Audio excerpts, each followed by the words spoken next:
Hey friends, it's time to start fall seed starting, which is so exciting because fall and winter are like the very best times to grow here in Florida. But we do have a little bit of a struggle because we actually have to start seeds now when it's super hot. So today I'm going to show you exactly what I am starting, how I am starting them, and then how you can keep these seedlings going and growing through this very hot and wet weather. Katrina here with Homegrown Florida. So we're going to talk about 3 ways that I like to start seeds during this time of year. But before we jump into that, I want to talk to you about what you should be starting and when. So this is always a really big question. So if you are starting from seed, you're going to want to start your warm season crops now, right now. Regardless of where you are in the state, whether you're North, Central, or South Florida, the warm season crops are things like tomatoes, peppers, cucumbers, squashes. If you want to do corn, I personally like to do corn in spring when the wet weather is gone, like that's our drought season, and we're still going to get a significant amount of rain, and corn isn't the biggest fan.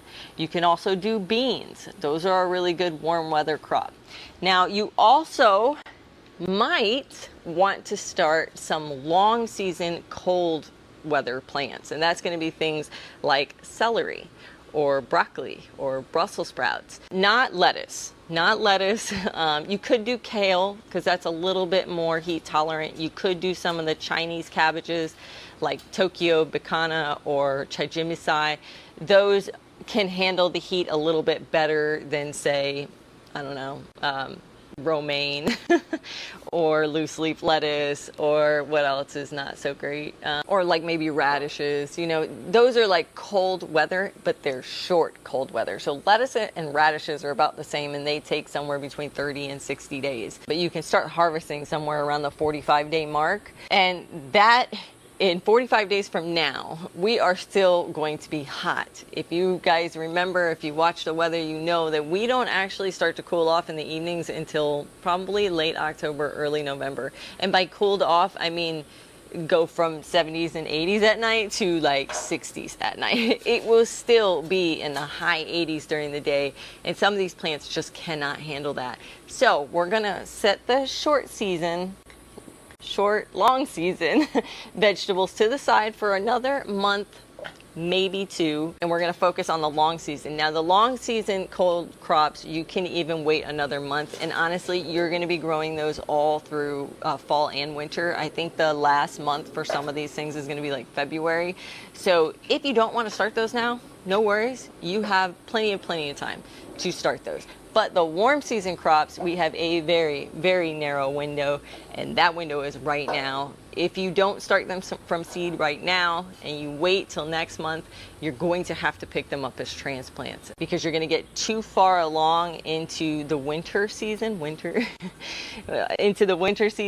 then you're going to have these cold fronts come through, and the tomato plants can succumb to the cold, or the pepper plants can succumb to the cold.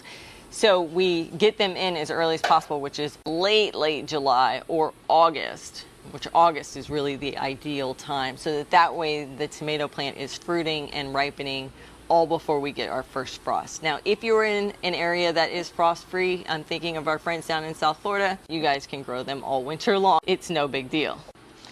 So now that we've talked about when you're supposed to grow and what you're supposed to grow, let's talk about those 3 ways that we are going to be starting seeds today. And the first one is my favorite one for fall. It is just bomb-proof. It works every time, and that is using an indoor hydroponic system. You can also use an indoor soil system with grow lights. That would be the equivalent of what I'm talking about. But I have a bunch of these like little indoor hydroponic systems. So something like an arrow garden. I also have a let pot. I have 2 different kinds of arrow gardens. I got a harvest and a farm. So I probably have like 60, oh, maybe even more, 20, 40, 60, 80, somewhere between 80 and 90 spots or pods to be able to grow seedlings in. You don't want to, well, you can grow them in the aero gardens to full size depending on what you're growing. If you're growing a tomato plant, you don't want to grow like an indeterminate tomato plant. You want to grow a dwarf tomato plant, but that's not what I'm trying to do here. What I'm trying to do here is I'm trying to start these plants in my hydroponic systems because it is the perfect, 70 degrees inside my house. The little container has the water circulating properly. It has the perfect amount of nutrients, all those things. It is all like the perfect environment for starting seedlings. Where outside is not so much, because outside it is still incredibly hot. I think the heat index today was like 110 degrees or something like that, which is insane. These plants, they like warm, but they don't like that much warm.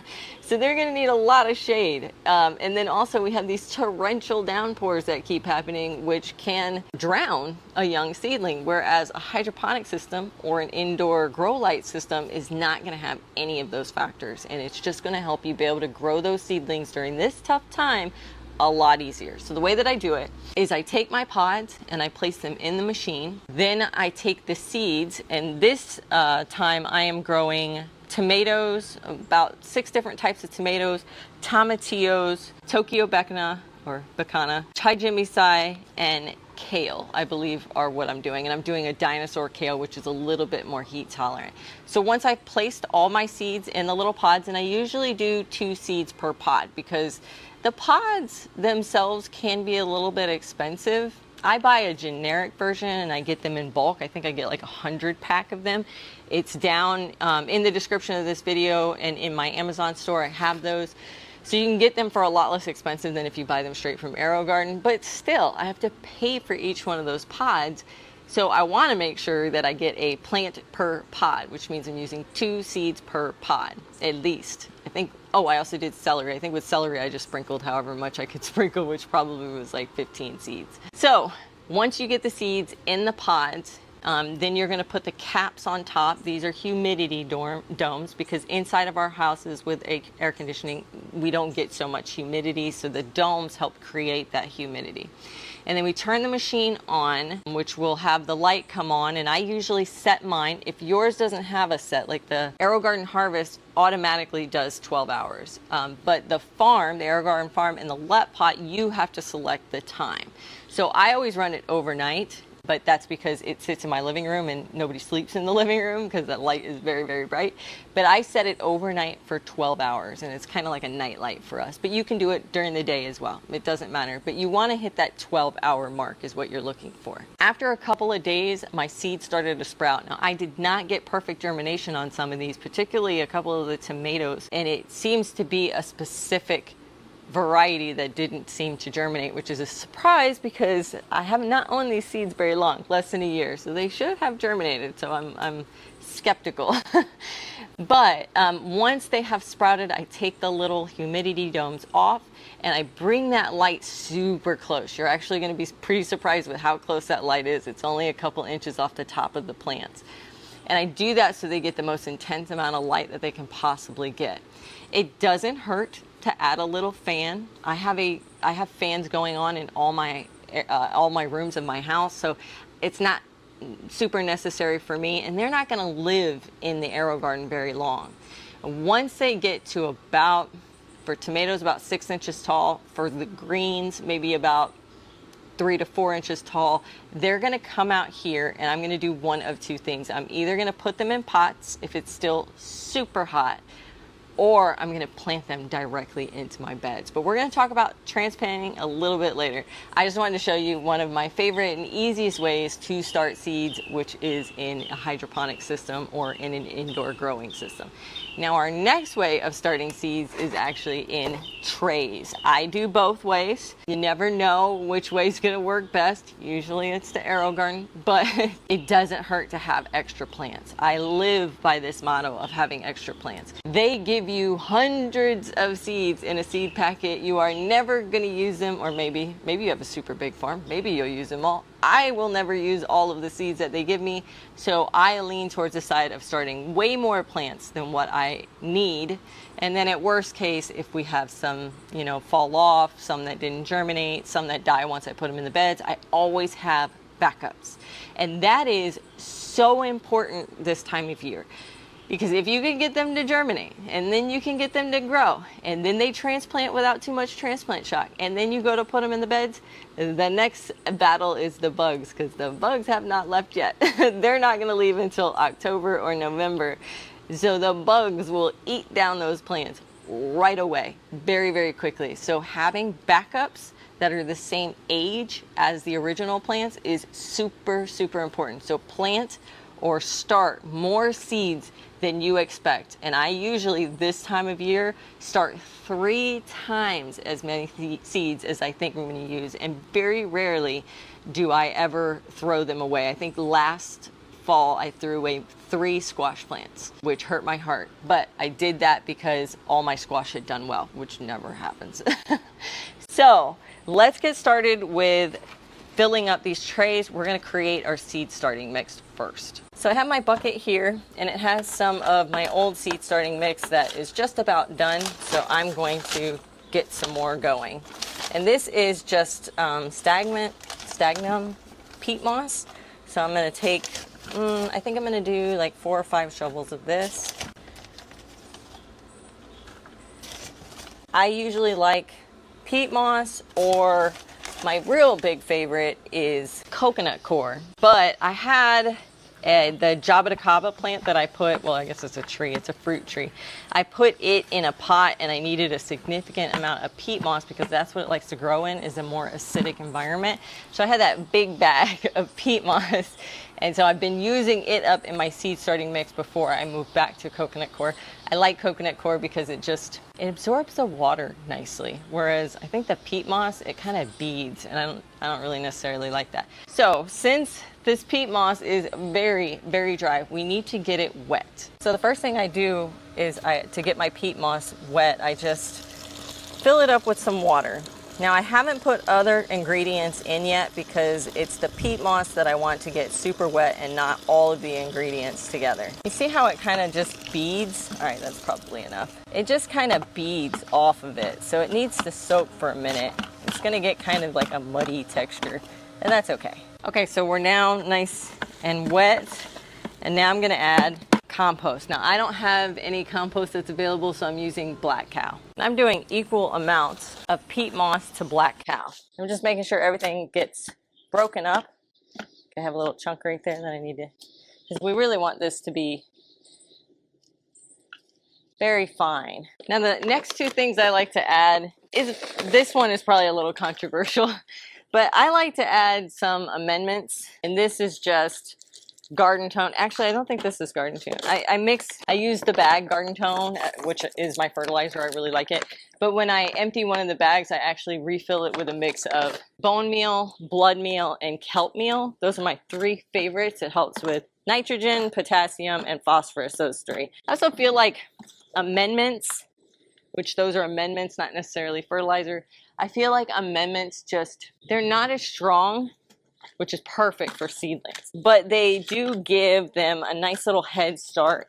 After a couple of weeks, you're going to notice that your seedlings might start to turn a little bit yellow, and that's telling you that they need more nutrients. Now, I don't typically have that happen when I add my amendments to it, but on occasion it does, and that's when I will water them with fish emulsion. Some, Neptune's Harvest fish emulsion. Okay, so now that we got that nice and mixed up, I've been making my seed starting mix for a long time, and I've never added this before. I had some from a project that I was doing many months ago, and so I thought, okay, I will use the rest of it up in my seed starting mix. You know, it's kind of like a recipe where you have some extra stuff in the kitchen, so you're like, oh, we'll just chuck that into dinner. That's kind of like how I treat my seed starting mix. But I noticed that my seed starting mix was so much better, and this is perlite. I think you can also use vermiculite and then sand. So we have an abundance amount of sand down here in Florida, so you don't necessarily have to buy something to put in your seed starting mix. You can use regular compost. You can use, if you have palm fronds, you can grind those up and make them into like a coconut cure, kind of. You can just use straight compost, but adding that sand or that perlite is really helpful for the seed starting mix. I'm really not sure why. It does something to keep the soil from becoming too wet, but it also holds water. It's really weird. It's magic, I think. So let's put this in next. Be careful not to breathe this stuff in too much.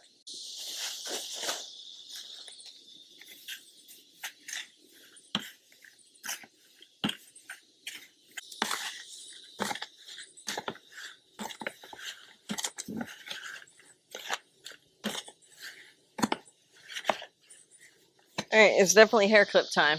Too hot even in the shade. All right, we got everything mixed up. And so now it is time to get this stuff in the trays. So we got the peat moss all wet, which is nice. It has a tiny bit of moisture. We mixed it with the compost, which was not wet, and the perlite, which was not wet. So it's not like super moist, which is good. We don't want super, super moist. We don't want it dripping. We just want, like, when you stick your hands up, you have some soil sticking to your hands because it's wet. Now the next thing I'm going to do is I'm going to kind of press down on these guys. But you can see on the outsides here, they dip down. And I'm not pressing hard. I'm just kind of tapping it lightly just to get rid of the air pockets. You see that? That was a pretty big air pocket. So once I've gotten those air pockets out, I'll know I need just a little bit more, especially around the edges here. So I'm just going to dump it in the center, and I'm just going to move my hand around, making sure that it's filled. And this time I'm not pressing. I'm just running it across the top. And whatever soil wants to go in there, it can go in there. And we're just going to keep spreading it, get it all the way across all the cells. All right. Look at that. That was kind of perfect. So the next step is we need to pick out what we want to plant. So let's see here. Definitely going to do the beets. We're going to do the broccoli. We're going to do the Brussels sprouts. We're going to do some cabbage. We're going to do the cauliflower. And we got a lot we need to do, huh? Some of the kohlrabi. We're skipping the lettuce. All that lettuce. We're skipping the onions. We're going to talk about how those are done later. We're skipping the peas and the beans because we're going to talk about direct seeding. That's the third way, but we're not there yet. Those are all direct seeded. Pumpkins. Oh, goodness. All right. I have an obsession with pumpkins. Okay. Oh, this is hard to pick. So I'm a sucker for squash, mainly because I've been able to grow it. I've been able to get decent harvests, but I really want to see those huge harvests that people up north get. I've got to figure it out. And I have 3 brand new varieties that I wanted to grow this year. So I'm going to do all 3 of these. These are the summer squash. But now I got to pick out of my winter squash. And there are so many cool varieties. I'm going to skip the table acorn. I've grown it before. I like it. Goodness. Okay. I'm definitely doing the Burgess.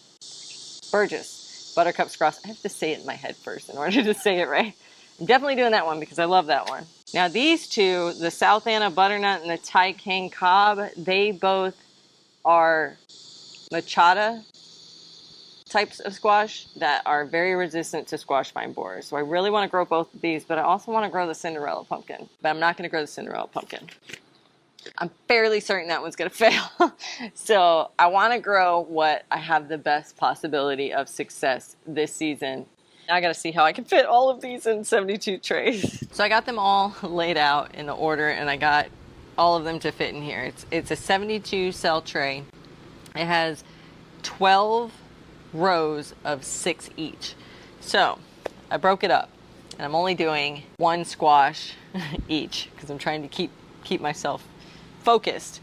So the first thing we're going to do is we're going to put the squash in. So the way that I do that, I'm going to take this first row right here and I'm going to create a pretty deep divot into the soil because squash goes down pretty far.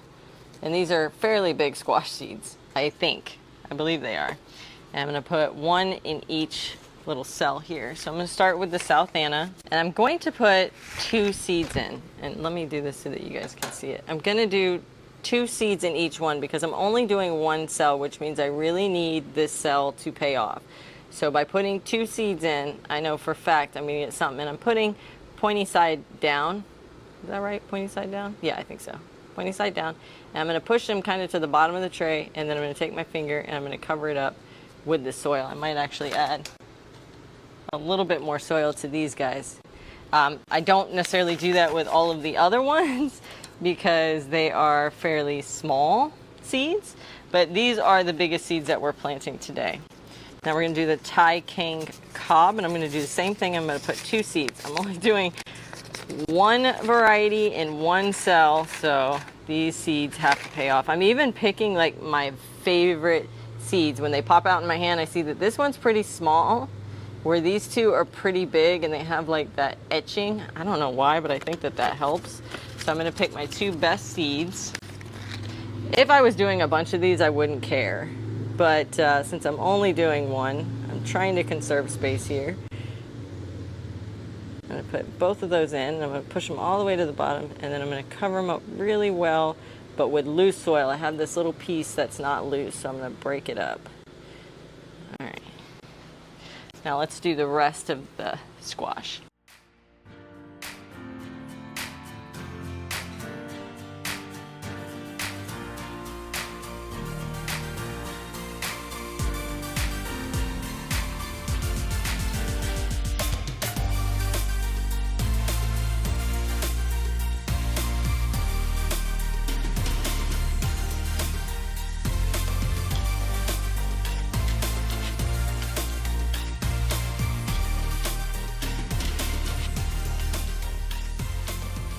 Okay, we got all our squashes down. Now all the rest of the seeds are small seeds. They're not big seeds. So I'm just going to put their markers in place, and then I'm going to do them all at once. Okay, I got all the markers. Now I'm going to do them all together. I'm going to make the divots. I'm going to add the seeds. I'm going to put a little bit of soil on top, or push the soil back over top of it, and then we'll move on to our next step.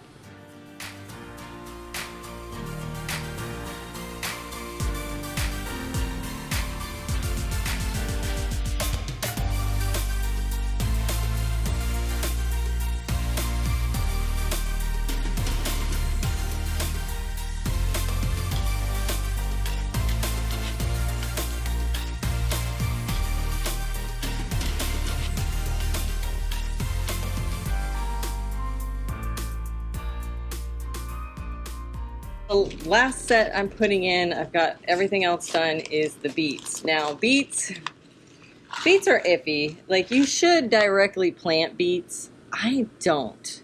I have always started them in trays, and that has usually worked out for me. When I have done them straight in the bed, I don't have that much luck with them, and I'm not sure why that is.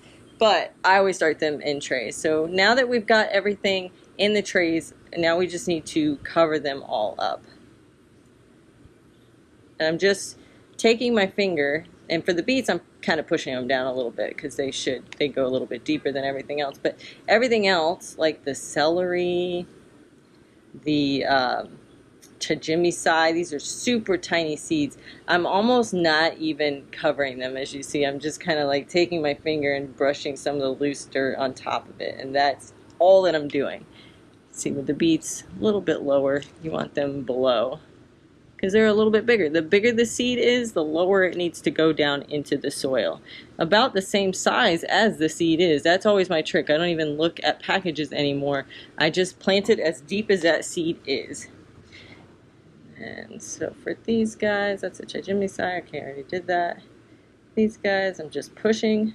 This is the Jersey cabbage. Once again, a nice small, these are brassica seeds. They look like little pellets, little round balls. And so those, I just brush over them. I found that any of the brassicas tend to have, I don't know, I've planted them deeper and I've never really had a problem. Not super deep, guys, not like an inch deep, but you know, half an inch. I've never had a problem. But technically the way you're supposed to do it is 1/4 of an inch down. Okay, we got them all started. Now we did moisten the peat moss when we got started, but it is going to dry out quickly. So now what I'm going to do is I'm going to take my little spray bottle here, and I'm going to spray about 2 sprays on each one of these. I'm trying to be careful though on the smaller ones, like the chajimicai and the celery, that I kind of go a little bit far away because those seeds are so tiny. But with these beet seeds, I'm getting right up close because they're not going to move that much. The big problem with watering them is that they will move if the water like beads up. That's why you don't want like a heavy stream of water over top of these guys.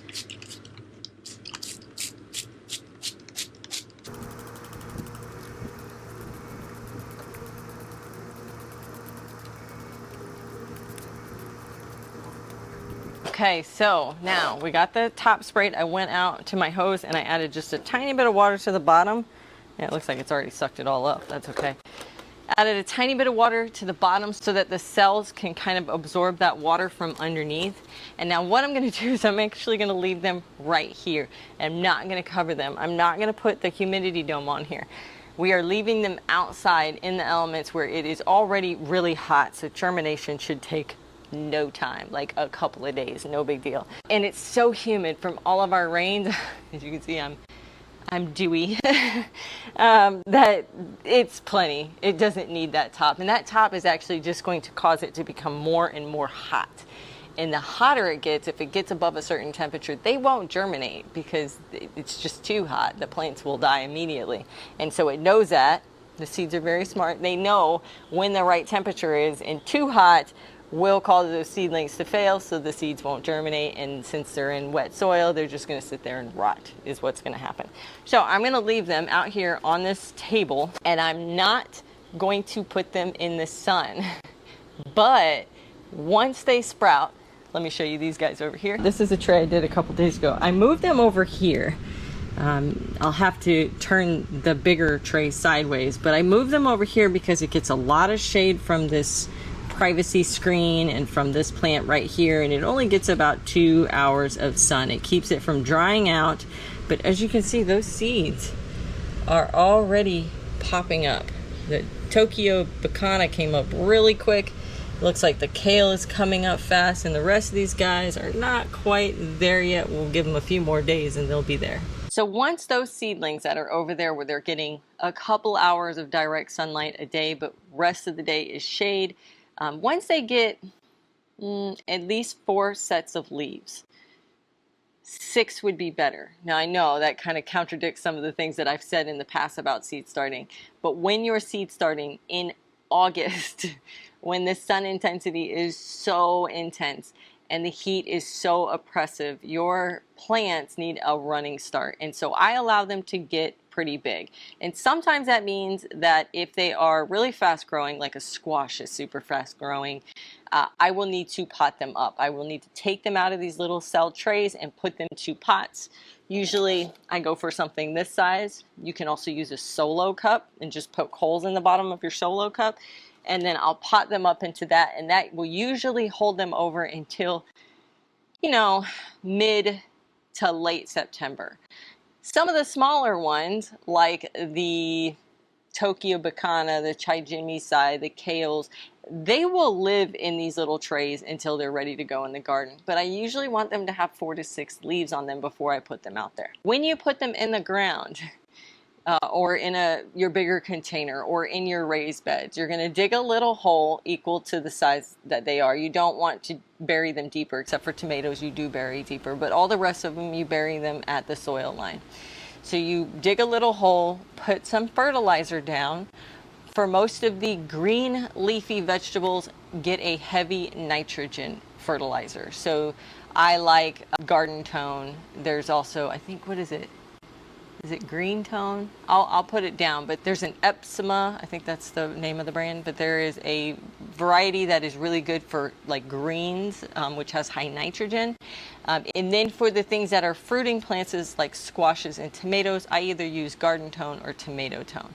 So check down in the description, and in my Amazon store, it has all of those fertilizers. But for green leafy, broccoli, kale, lettuce, Chinese cabbage, regular cabbage, cauliflower, all of those green plants, you want high nitrogen. So that first number that is on the fertilizer, usually to be something like 151 or 522, the first number you want to be the highest. And I don't mean that number needs to be super high. It means it needs to be higher than the other 2 numbers. So that would be for your leafy greens. For your fruiting plants like your tomatoes and your squashes, you want the middle number to be the highest and the first number to be the lowest, preferably. So I have this tomato fertilizer that I get from Epsima, and it is a 131. So the first number is the nitrogen. It's not a green plant. Tomatoes and squashes are fruiting plants. So we want that number to be low, but the middle number is higher than the first number, which is it's 3 versus 1.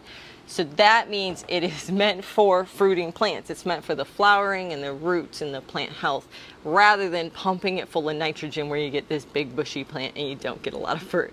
So once you have put the fertilizer in the hole and you put the plant in the hole, the thing that I do this time of year, because I have a cutworm issue, is I take a toilet paper roll, an empty one, so we save ours up. Whenever, the toilet paper is out, we don't just throw those things away. We either dump them in our compost bin or I save them for this time of year, and I will tuck that little toilet paper roll down over the seedling and let the leaves come out the top of that toilet paper roll. And that usually keeps off most of the cutworms until the plant gets bigger. Once it's big enough, the cutworms can wrap around the stem and it's not going to bother the plant. But when they're young like that and they're very, very, very, very skinny stems, they can cut straight across it, hence their name, cutworms. So putting the toilet paper roll is a physical barrier without having to use chemicals. I have not found, I'm sure that I use only organic chemicals, so I'm sure there's non-organic chemicals that can kill them. But I've found most of the organic chemicals don't really touch cutworms.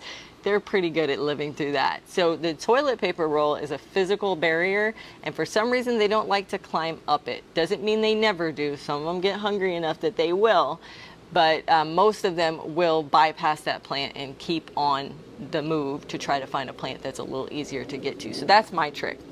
And then the last thing I do is mulch.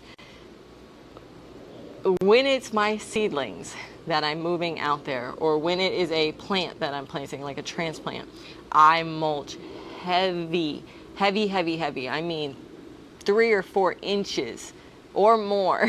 And I usually use grass clippings this time of year, because grass clippings are, if you let them sit, if you've ever if you take grass clippings and you put them in like a bucket and you're going to save them for later, I did this, it's disgusting. The top of the grass clippings get like dry and brittle, but if you dig your hand down there, it becomes like a soupy mess. It is so gross. But that does tell me that it's holding a lot more moisture underneath. So I do it really super thick to insulate them, to keep them cool. But the green grass clippings, the fresh green grass clippings, they create like a mucky, it's kind of gross, but they trap moisture under there, and it keeps you from having to water as often. And I think that's why I don't water as much as maybe some other people do, because I do use the grass clippings and I use them super, super thick. And so eventually they do break down, and you have to keep adding it. But for the time that they're in there, they are keeping everything underneath the soil very moist. This is probably why even in the dead heat of summer, I still have slugs. Because my soil never really dries out. It always stays pretty moist. In fact, I've actually started to back away from the grass clippings a little bit. I only do the grass clippings during the summer, and then during fall, spring, and summer, I switch over to leaf litter and wood chips.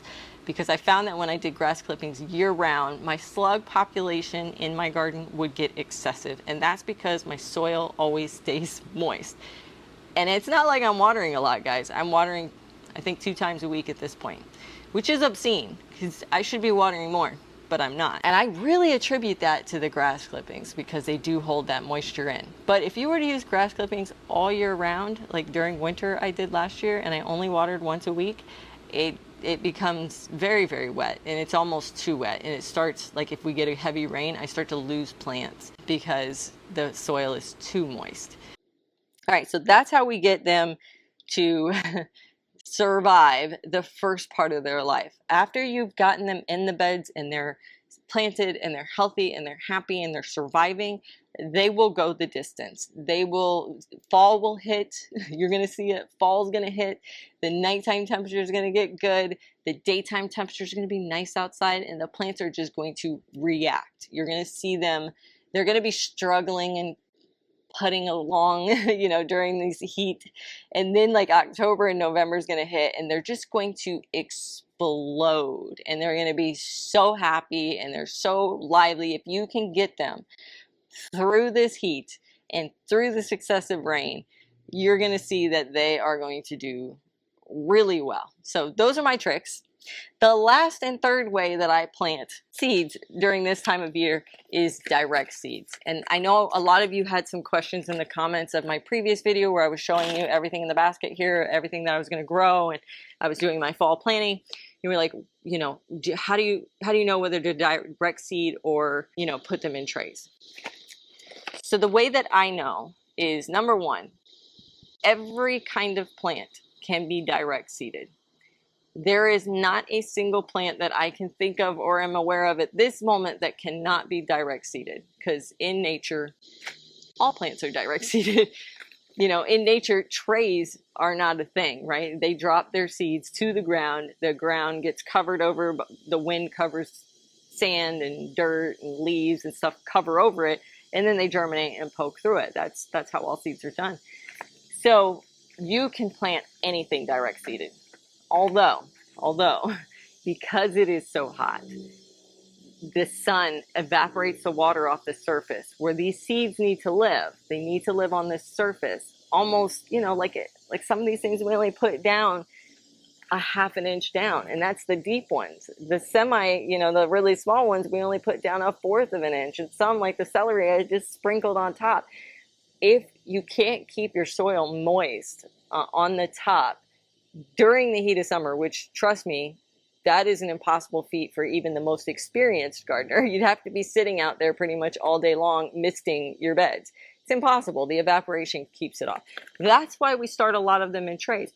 But there are some, whereas everything can be direct seeded, some things cannot be seeded in trays. And one of those examples are peas. Peas and beans are probably the ones that come to mind first as things that cannot be started in trays. Now, have I done it before? Absolutely. Does it work out well? They don't like that movement, taking them out of the trays and putting them in the ground. The same thing that I mentioned earlier about the evaporation of water still holds true with these guys. Now, thankfully, these guys go an inch down. Beans and peas go an inch down, so at least they're a little bit further down. And I mulch them about an inch thick with the grass clipping because they can push through grass clipping. They may not be able to push all the way through wood chips, but they can push through grass clippings. So that's another reason why I like grass clippings. And the grass clippings keep them wet. But I usually wait another month. So these guys, I'm not going to put in until September, because if I were to put them in now, there is a potential that they are going to dry out.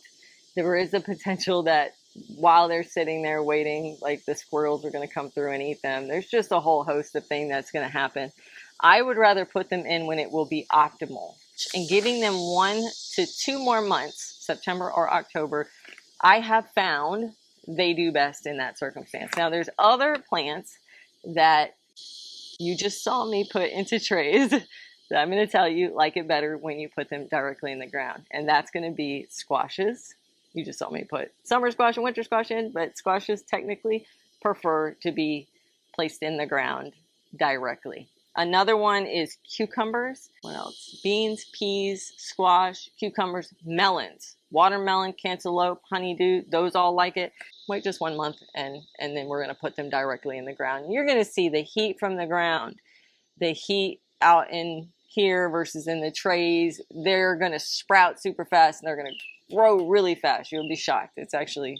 It's pretty impressive. They grow faster in fall, I feel, than they do in spring. I hope you had a good time. I hope this answered some of your questions about how to actually start the seeds in those 3 different ways: the aero garden, the trays, and then direct seeded, and which plants are best to do when. If you got something out of this video, make sure to give me a thumbs up down below. Hit that like button. Thank you so much for spending time with me in the garden today. If you want to watch a couple more of my videos between now and my next upload, I'm going to pop those up now, including my fall planning video. Happy gardening, guys.